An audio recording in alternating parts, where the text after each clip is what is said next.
우리 모두 또 이런 어려운 시국에 우리의 믿음, 소망, 사랑으로 어려움과 공포를 이기고 두려움도 이기고 믿음으로 승리하는 축복을 우리 함께 받아 누리시기를 바라고, 우리 하나님께서 긍휼의 은총을 베푸셔서 어서 빨리 모든 어려운 문제들을 다 해결해 주시고 소멸시켜 주시고 우리 모두 건강한 모습으로 새날을 맞이할 수 있는 그런 축복이 함께 하시기를 바랍니다.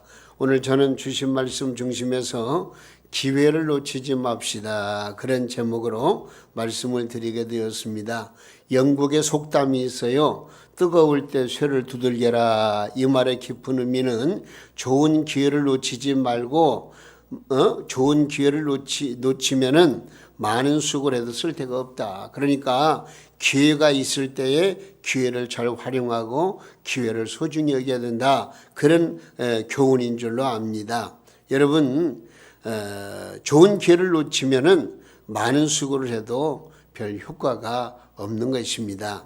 흔히 사람들은 말하기를 일생 동안 성공할 수 있는 기회가 3번 온다고 말하면서 그 중에서 한 번만 붙잡으면 성공한다, 이런 말을 합니다. 그러나 한 번 지나간 기회는 다시 오질 않습니다. 시간적으로 볼 때에 지금이라고 하는 기회는 영원한 과거로 흘러가 버리고 또 다른 세상이 오기 때문에 우리들은 아이고 자꾸 뒤로 밀어가면서 다음 이것은 결코 바람직스럽지 못한 인생의 삶이라는 것입니다. 그렇기 때문에 우리는 내게 주어진 기회를 잘 선용하고 그 기회를 잘 활용해서 하나님 기뻐하시는 믿음의 삶을 사는 것이 최선의 삶이라고 하는 것을 먼저 깨달을 수 있기를 바랍니다. 오늘 본문의 말씀은 하나님께서 기스의 아들 사울에게 이스라엘 왕의 기회를 주셨는데도 불구하고 이제 그 기회를 빼앗아 가지고 다른 사람에게 주시겠다는 그런 내용이에요. 이스라엘 백성들이 왕을 구했어요. 그래서 하나님께서 허락하셨어요.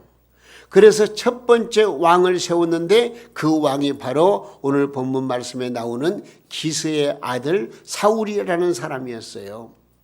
이 사울이 정말 이스라엘 역사 속에서 아주 소중한 기회를 얻었어요. 물론 처음에는 그가 참 키도 크고 모양도 잘생기고 담대하고 했지만 겸손하게 낮아져 가지고 하나님이 그를 사용하신 거예요. 그런데 그가 오늘 말씀 내용을 보니까 하나님의 명령과 하나님의 뜻을 거역하고 말아요. 그러니 하나님께서 그걸 두고 보실 수가 없잖아요. 그리고 하나님께서 선한 행동, 선한 양심을 가지고 살기를 원하셨는데 이 사울이라고 하는 그 왕이 마음이 변해가지고 하나님의 뜻보다는 자기 중심적인 이 생활을 해나갔고 또 세상적인 관점에다가 자기 포커스를 맞추고 그래서 자기 감정대로 폭발하는 대로 모든 걸 해나가는 거예요. 그러니까 어떤 면에서는 하나님을 섬긴다고 하면서도 하나님이 없는 생활을 하는 거예요.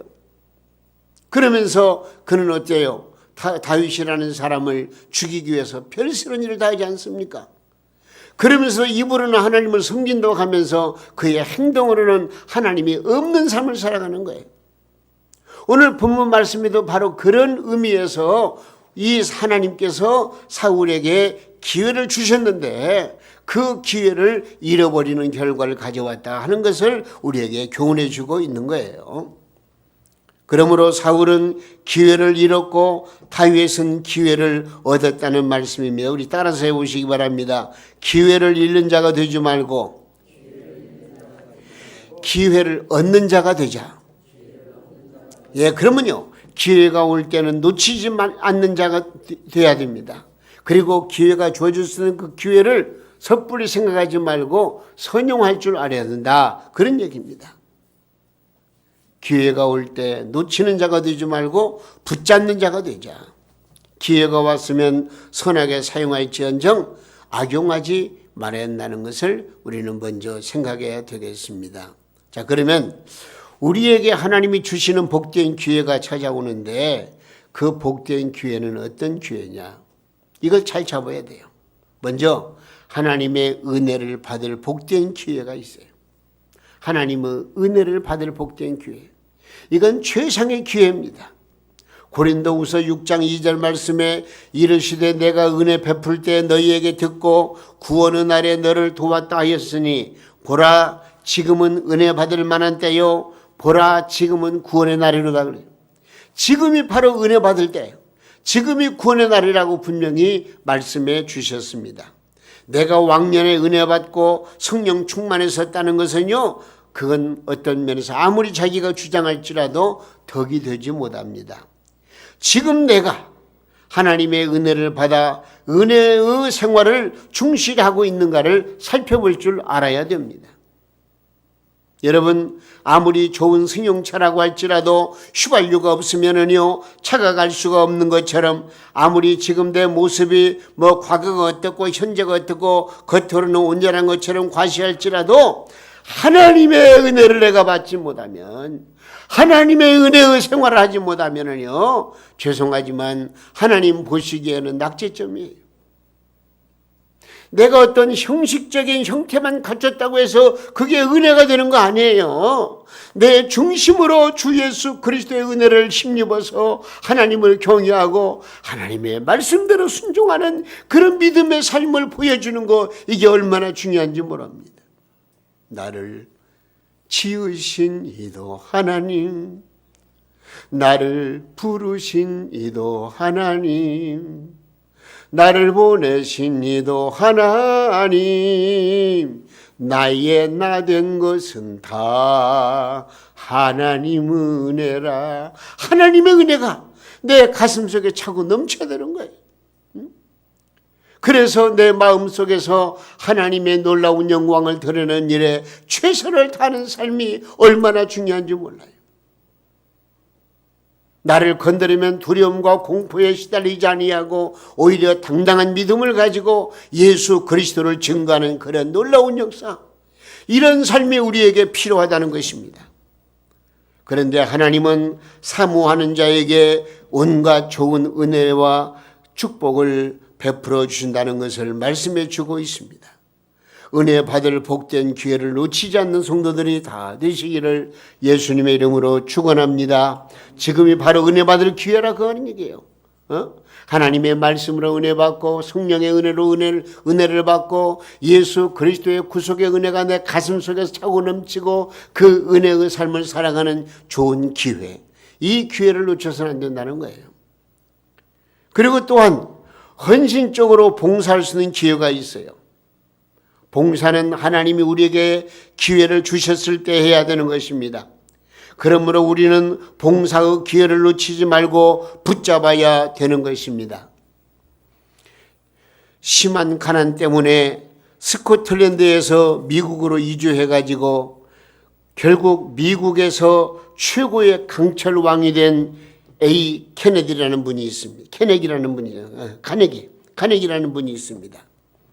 근데 이 강철왕 카네기는요, 수많은 어려움과 배고픔을 참고 허리끈을 졸라매면서 자기에게 온 기회를 놓치지 않고 성공한 인물 중에 한 사람입니다.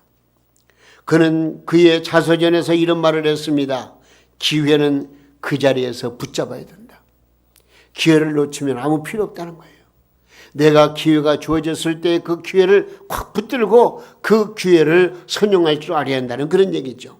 여러분, 우리는 주님을 위해서 일할 수 있는 기회가 오면은 우리는 그 일에 최선을 다해야 되는 것입니다. 나 같은 것이 무엇이길래 이처럼 사랑하셔서 이렇게 귀한 사명을 주시나 감사한 마음으로 받고 그 사명 감당하고 그 사명에 충성할 때에 우리 하나님께서는 그 일을 감당할 수 있는 능력을 주시고 힘을 공급해 주신다는 사실입니다. 생각해 보세요. 우리 주님께서 이 땅에 오신 것은 우리를 섬기기 위해서 오셨다고 말씀하지 않으셨습니까? 공생의 3년 동안 이 땅의 백성을 사랑하시되 죽기까지 사랑하시고 섬기신 모습을 성경을 통해서 우리는 만나볼 수가 있습니다. 마지막에는 이를 위해서 죽으시고 또한 부활 승천하신 것입니다. 그러므로 주님을 위해서, 하나님의 교회를 위해서 헌신적으로 봉사하고 충성할 수 있는 기회가 주어졌다면 우리는 그 기회를 놓치면 안 되는 거예요. 꽉 붙잡아야 되는 거예요. 그리고 충성해야 되는 거예요. 사랑해야 되는 거예요. 믿음으로 전진해야 되는 거예요. 하나님께서 주신 기회를 내가 혹여라도 버리면 안 되는 거예요. 그 기회를 붙잡아야 한다. 우리 동명교회 성도님들 다 같이 하나님이 헌신적으로 봉사하는 기회를 주신다면 그 기회를 놓치지 마시고 충성하시기를 주님의 이름으로 축원합니다. 그리고 중요한 건 한 가지가 있어요. 예수님을 체험적으로 만날 기회가 있어요. 예수님을 체험적으로 만날 기회. 성경을 보면은 삭개오라고 하는 사람은 주님 만날 기회를 타서 뽕나무에 올라갔다가 예수님을 만나 구원을 받았고 변화를 받았으며 새 사람이 되었습니다. 사마리아 수가성의 여인은 늘 인생의 불만 속에 살다가 예수님 만난 때부터 인생의 불만이 없어져 버리고 만족한 삶을 살게 되었던 것입니다. 오히려 그는 그 마음속에 예수 그리스도를 만난 기쁨을 가지고 내가 메시아를 만났다, 그리스도의 복음을 온 동네에 전한 것입니다. 십자가상에서 예수님을 만난 강도를 보세요. 마지막 기회에 그는 예수님을 만나서 낙원 허락을 받았습니다. 우리들이 드리는 이 예배를 통해서도 우리 주님을 체험적으로 만나는 기회가 될 수 있기를 바랍니다. 예수 그리스도를 역사적인 예수로 머리의 지식으로만 아는 성도가 아니라 인격적으로 주님을 내 마음속에 모시고 그 주님이 나의 생명의 구주이신 것을 확실히 믿는 믿음으로 말미암아 길이요 진리요 생명 되시는 예수 그리스도를 내가 중심에 모시고 그 주님을 자랑하고 그 주님을 높이고 그 주님의 뜻대로 순종하는 믿음의 삶, 이것이 바로 예수 그리스도를 체험적으로 아는 지식, 신앙의 믿음의 삶이라는 것을 우리는 기억하시고, 우리는 혹이라도 우리 주님이 없는 신앙생활 하지 마시고 우리 주님이 나와 함께 하심을 믿는 믿음으로 말미암아 늘 체험적으로 주님이 나와 함께 하시니 두려울 것이 없다. 여러분에게 주어지는 여러 가지 외부적인 공포와 두려움, 고통, 염려 모든 것들을 다 극복하고 믿음으로 하나님께 영광 돌릴 때에 하나님께서 우리에게 새로운 힘과 능력을 공급해 주시고 또한 어려움도 이기게 해주시고 심지어 질병과 전염병까지라도 다 이길 수 있도록 우리 하나님께서 인도해 주시고 이끌어 주실 줄로 믿으시기를 바랍니다. 예수님을 체험적으로 만날 기회, 이런 기회가 우리에게 주어졌다는 거예요. 하나님의 은혜를 내가 받을 수 있는 복된 기회, 내가 헌신적으로 주님 앞에 봉사할 수 있는 기회, 내가 정말 예수님을 체험적으로 만날 수 있는 기회, 이런 기회는 아무에게나 주어지는 거 아니에요. 하나님께서 택하신 백성들에게 그 기회가 주어졌고 그 기회를 어디에서 얻게 되느냐? 하나님 앞에 나와서 이렇게 예배드리고 하나님께 영광 돌리는 이 귀한 시간을 통해서 이 놀라운 기회의 역사를 내가 깨닫게 되고 받게 되고 그 기회를 선용할 수 있는 능력을 얻게 된다는 사실이에요. 그런데 이런 하나님이 주신 기회를 잃어버리는 사람들이 많아요. 왜 잃어버릴까? 저는 이렇게 생각해요. 왜 하나님이 주시는 기회를 잃어버릴까? 교회에 나와서 예배를 드리는 사람도, 신앙생활하는 사람도 때로는 하나님이 주신 기회를 잃어버리고 살 때가 너무나 많이 있잖아요. 그 이유가 있어요. 그것은 조급한 마음으로 함부로 행동하기 때문에 하나님이 주시는 기회를 잃어버리는 거예요. 오늘 본문 말씀 보세요. 블레셋 사람들은 믹마스에 모여서 이스라엘을 치려고 하였습니다. 그런데 하나님의 종 사무엘은 내려오질 않았습니다. 이스라엘 백성들의 그 전쟁 역사 속에서 이루어진 것을 보면은요, 큰 전쟁이 있다, 또 다른 나라가 쳐들어온다 할 때는요, 왕을 비롯해서 백성들이 기초긴장을 하고 여호와 하나님 앞에 기도하는 거예요. 거기에 중심에 누가 서느냐? 제사장이 대제사장에 서가지고 하나님 앞에 제사를 드리고 나서 기도함으로 말미암아 적군과 싸웠을 때에 적군을 이길 수가 있는 거예요. 지금 블레셋 군사가 이스라엘을 치기 위해서 mik마스까지 와 있는 거예요. 이 사울이 그걸 알아요. 사울왕은 조급했어요. 어찌할 줄 몰라요. 어서 빨리 하나님 앞에 번제와 제사를 드리고 나가서 싸워야 되는데, 근데 정한 시간에 사무엘 대제사장 선지자가 오질 않는 거예요. 그래서 이 사울왕은 조급한 나머지 여기 말씀에 보니까요, 어떤 면에서는 자기가 불가피하게 했다. 불가피하게. 그래서 번제물을 가져라 해가지고 하나님 앞에 제사를 자기가 주도해서 드리는 거예요. 조금만 참고 기다렸으면 좋은데 그러지 못하고 그냥 자기가 주도해가지고 제사를 드린 이후에 사무엘 선지자가 온 거예요. 사무엘 선지자가 왕에게 당신이 한 일이 뭐예요? 예, 당신이 오질 않아서 불가피하게 내가 제사를 대신해 드렸습니다. 여기 말씀 보니까요, 사무엘 제사장이 아주 크게 호령, 막 책망을 해요. 하나님의 명령을 거역했어. 하나님의 명령을 거역했어. 여기 말씀 13절 말씀 보니까 당신이 망령되 행하였도다. 왕이 하나님 여호와께서 왕에게 내리신 명령을 지키지 아니하였도다. 그러면서 막 진노하는 거예요. 여러분, 아무리 조급해도 질서가 있는 것이고, 내가 할 일이 있고 남이 할 일이 있고 또 하나님이 하실 일이 있고 다 그 할 일이 따로따로 있는 거예요. 근데 자기에게 주어진 범위를 벗어나서 조급한 마음으로 이 제사를 드렸으니 하나님께서 이 사울왕을 그냥 놔두질 않아요. 그래서 사울왕을 폐하시고 그 다음에 다윗을 세우신 거예요. 여러분, 내가 해야 할 일과 하나님이 하실 일을 혼동할 때가 있기도 합니다. 하나님의 일은 하나님의 뜻대로 해야만이 후회가 없습니다. 그러므로 내가 병들고 실패하고 낙심하고 좌절하고 있을 때 하나님의 능력을 베푸시며 하나님의 기적을 통해서 역사하신다는 것을 우리가 믿는 믿음을 가지고 하나님 앞에 부부가여 기도하고 하나님의 뜻을 구하는 지혜로운 삶이 우리에게 필요한 것입니다. 혹이라도 내 감정에 짓눌려 가지고 조급한 마음으로 하나님의 뜻을 거스르는 일은 없도록 우리는 늘 조심하며 살아야 됩니다. 그리고 또 한 가지는 제대로 준비하지 못하고 있었기 때문에 기회를 잃어버리는 거예요. 준비하지 못하니까. 마태복음 27장 1절에 말씀해 보니까 열 처녀 비유가 나옵니다. 이 비유를 보면은 미련한 여인들은 기름을 충분히 준비하지 못해가지고 신랑 맞을 기회를 놓쳤습니다. 그래서 그 신랑을 맞이하지 못했지 않습니까? 항상 준비하는 마음을 가져야 돼요.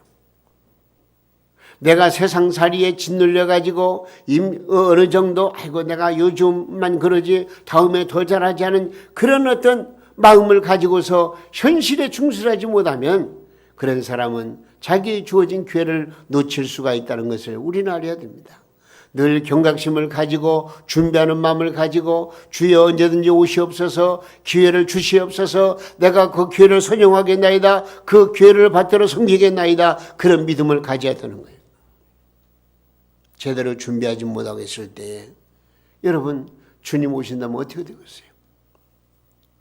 그리고 한 가지 중요한 게 있어요. 하나님을 멀리하는 불신앙 때문에 내게 주어진 기회를 선용하지 못하는 거예요. 잠언 1장 24절에서 26절 말씀 보니까 이렇게 되어 있어요. 내가 불렀으나 너희가 듣기를 싫어하였고 내가 손을 폈으나 보는 자가 없었고 도리어 나의 모든 교훈을 멸시하며 나의 책망을 받지 아니했은즉, 그러면서 뭐라고 했냐면 너희가 재앙을 만날 때에 내가 웃을 것이며 너희에게 두려움이 임할 때에 내가 비웃으리라. 하나님 말씀에 순종하지 아니하고 하나님을 떠난 불신앙생활을 하는 그런 사람은 그 어떤 어려움이 있을 때에, 두려움과 재앙이 임할 때에, 전염병이 임할 때에 두려워서 벌벌 떤다는 거예요. 하나님이 그렇게 만드신다는 거예요. 그러나 기회를 선용하고 하나님이 주신 말씀을 붙들고 나가는 사람은 결코 들을 것이 없습니다. 오히려 마음속에 하나님을 의지하는 믿음으로 말미암아 평안과 감사와 기쁨이 넘치게 되는 것입니다. 성도 여러분, 크게 두 종류의 불신앙이 있습니다. 첫째로는 하나님의 말씀을 못 믿는 불신앙입니다. 두 번째는 하나님의 능력과 기적을 못 믿는 불신앙입니다. 이런 불신앙을 버려야 하나님이 그런 사람에게 기회를 주신다고 말씀하고 있는 것입니다. 그러므로 우리들은 언제나 하나님 앞에서 기회를 주신다고 할 때에 우리는 두려움 없이 그 기회를 잘 받아서 정말 혹시라도 조급한 마음으로 함부로 행동하지 말고 준비하지 못하는 사람이 되어서는 절대로 안 되겠습니다. 하나님을 멀리하는 불신앙을 버리고 항상 주님을 의지하고 주님 믿는 믿음으로 살아갈 때에 우리 하나님께서 우리에게 일할 수 있는 기회를 주시고 또 하나님의 뜻을 펼쳐나갈 수 있는 위대한 신앙인으로 사명자로 이끌어 주신다는 것을 꼭 기억하시고, 자, 그러면 한 가지 더, 하나님께서는 어떤 사람에게 축복과 기회를 주시냐 하는 겁니다. 어떤 사람에게. 하나님은 우리에게 좋은 기회를 주십니다. 그러나 이 기회를 잡는 사람들은 분명하고 확실한 하나님의 기준에 합당한 사람들이라고 볼 수가 있습니다. 먼저 하나님의 마음에 맞는 사람에게 하나님께서 기회를 주십니다. 사도행전 13장 22절 말씀에 이새의 아들 다윗을 만나니 내 마음에 합한 사람이라 그래요. 다윗은 성령에 충만한 사람이었습니다. 하나님을 전적으로 의지하는 사람이었습니다. 그래서 하나님께서는 내가 이새의 아들을 다윗을 만나니 내 마음에 맞는다, 합당하다 그렇게 말해요.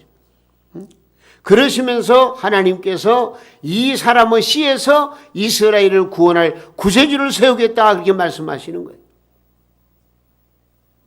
우리의 신앙생활은 사람의 비유를 맞추려면 안 됩니다. 하나님의 비유를 맞추고 하나님의 마음에 들어야 하는 것입니다. 이런 사람에게 하나님께서 기회를 주시고 은혜와 복을 주신다는 것을 꼭 기억하시기 바랍니다. 하나님의 마음에 들어야 돼요. 그리고 하나님의 명령을 지키는 자에게 하나님께서 좋은 기회를 주십니다. 오늘 본문 말씀에서 보듯이 여기 사울이라고 하는 사람, 이스라엘 나라의 초대 왕으로서 뽑혔을 때는 상당히 겸손하고 늠름했습니다.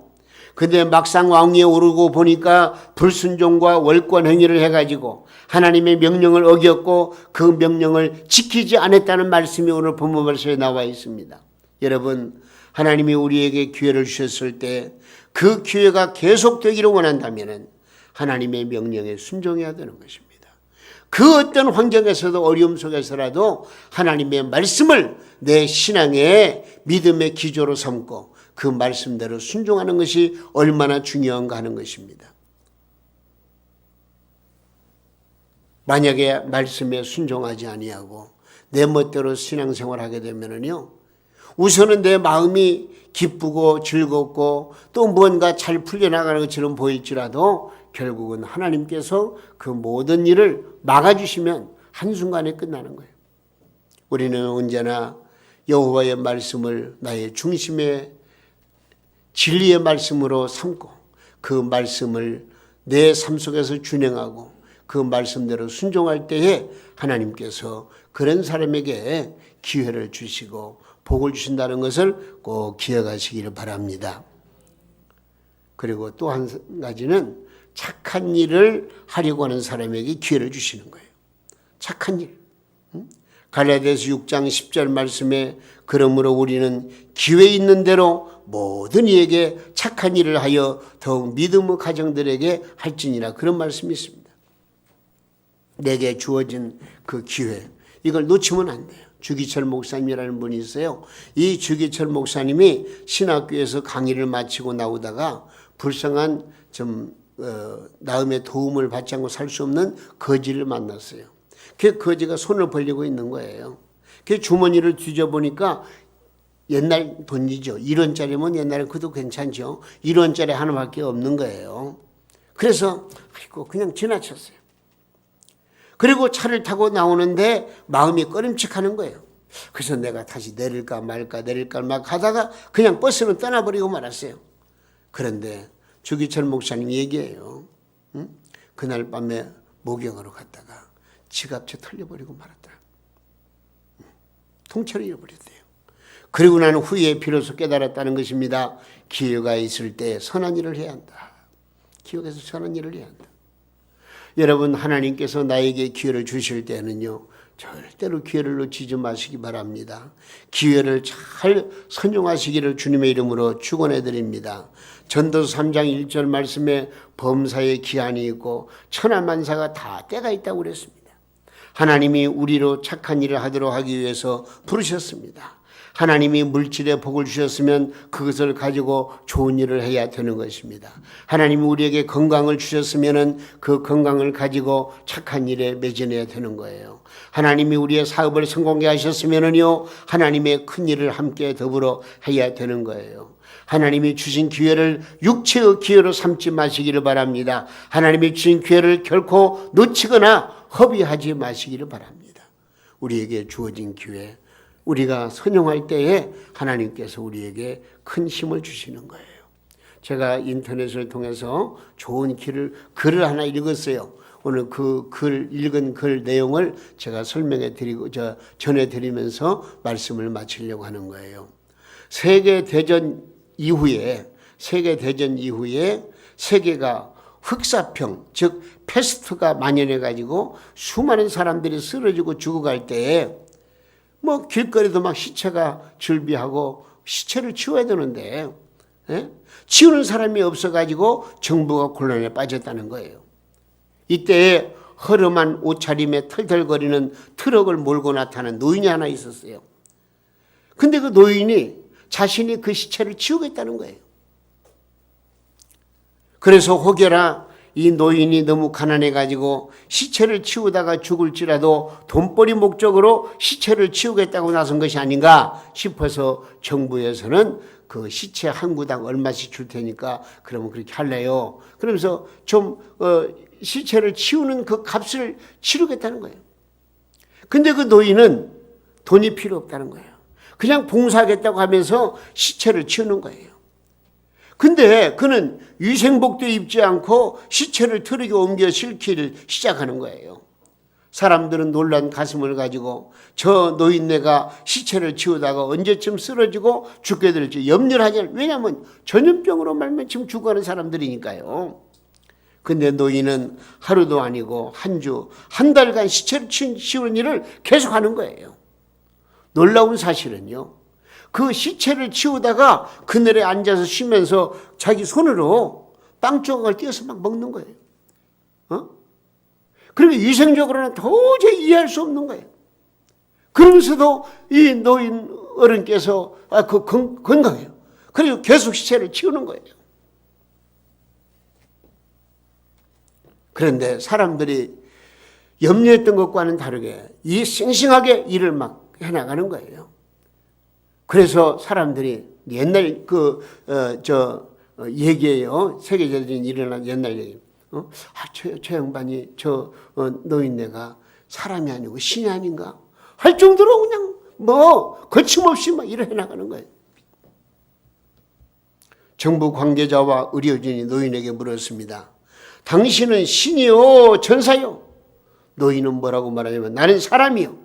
나는 신도 아니고 천사도 아닙니다. 그래서 즉시 의료진과 정부 관계자들이 이 노인을 실험실로 모시고 갔대요. 아니 어떤 분이길래 일어나 해가지고 그 실험실에 가가지고 노인을 손을 내밀도록 해가지고 그 손에다가 패스트균과 흑사병 그 균을 여기 떨어뜨렸다는 거예요. 그러면 손이 망가져야 되는데 세상에 손 떨어지자마자 그 균이 새카맣게 죽더라는 거예요. 야. 그래서 이 정부 관계자나 의사들이 깜짝 놀랐다는 거 아닙니까? 다시 노인에게 물었습니다. 도대체 당신은 누굽니까? 그때 그 노인이 하는 말이 나는 가난한 교회에 섬기던 교회 이제 나이가 들어서 은퇴한 은퇴 목사입니다. 은퇴 목사입니다. 내가 믿고 의지하는 예수님의 종입니다. 그 누구냐면은요, 그 유명한 웰리엄 뿌렌함이라고 하는 목사님이 그런 일을 했다는 것입니다. 그 목사님은 주 예수 그리스도를 나의 구주로 믿는 믿음이 두려움을 극복했다고 담대하게 그리스도의 복음을 전했다는 것입니다. 마가복음 16장 17절이야 말씀 읽어봤습니다. 그 말씀 이렇게 되어 있어요. 믿는 사람에게는 이런 표적에 따르리니 곧 그들이 내 이름으로 귀신을 쫓아내며 새 방언을 말하며 뱀을 집어 올리며 무슨 독을 마실지라도 해를 받지 아니하며 병든 사람에게서는 언젠적 나으리라 하시더라. 놀라운 일. 제가 그 말씀 오늘 아침에 여러분 읽어봤어요. 여러분, 하나님께서 이 위기를 극복해 주실 줄로 믿는 믿음을 가지고 더욱더 하나님 앞에 간절히 기도하시기를 바라고요. 또 더 나아가서 내 자신과 우리 민족의 죄를 회개하고 하나님의 긍휼의 은총을 구하는 그런 믿음의 기도가 우리에게 필요한 것입니다.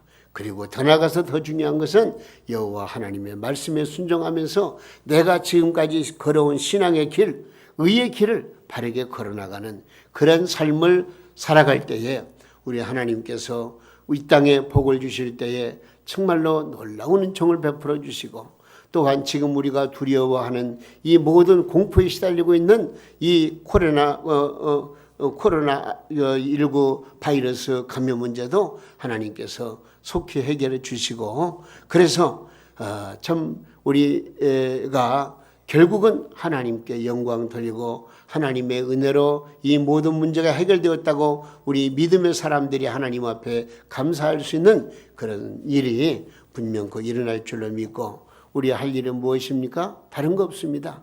여호와 하나님을 경외하고 하나님이 주신 기회를 놓치지 말고 그러나 내 자신과 민족의 죄를 회개하고 하나님의 긍휼의 은총을 구하면서 내게 주어진 사명 잘 감당해 나가는 기회를 놓치지 않는 그런 놀라운 축복이 우리 가운데 충만히 넘쳐서 하나님의 긍휼의 은총, 하나님의 자비의 은총이 우리와 우리 가정과 이 사회와 나라와 민족 위에 충만히 넘치기를 예수님의 이름으로 축원해 드립니다.